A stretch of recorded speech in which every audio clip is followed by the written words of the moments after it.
Deus, espera. Nossa.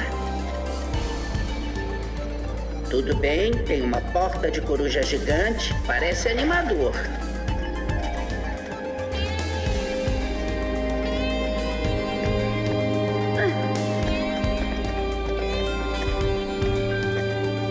Uau! Olha só isso. Você pode traduzir? Posso.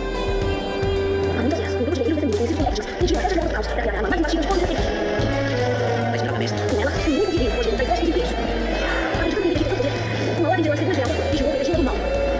Parece que as corujas e os Ecdnas se enfrentam há séculos. Como o Vin Diesel e o The Rock.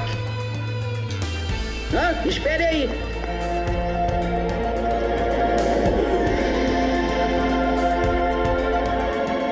Tá, coruja gigante e porta de coruja gigante.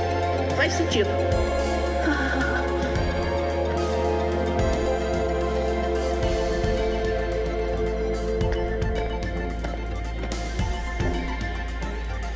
Espera aí, eu já vi esses símbolos.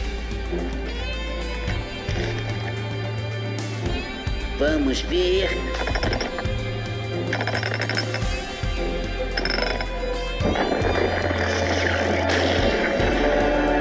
Fez alguma coisa.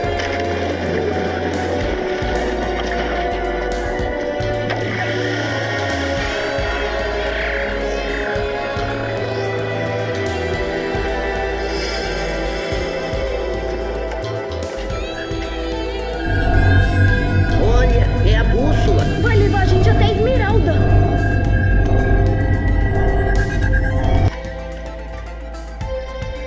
Ei, tem uma coisinha na sua.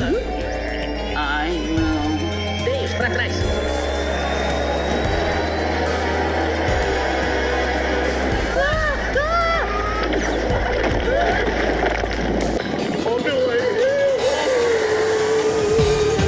Esse cara de novo. Aqui em cima, pequenas estalagmites. Alguém aí pediu um Uber? Aí. Obrigado por fazer a parte difícil. Nós vamos assumir agora. A gente tem que falar desse seu visual novo. Parece uma mistura do Professor X com o cara do Monopoly. Me fala, que tipo de gênio vai pra Sibéria num conversível? O tipo de gênio que aumenta a temperatura. Apertando o botão.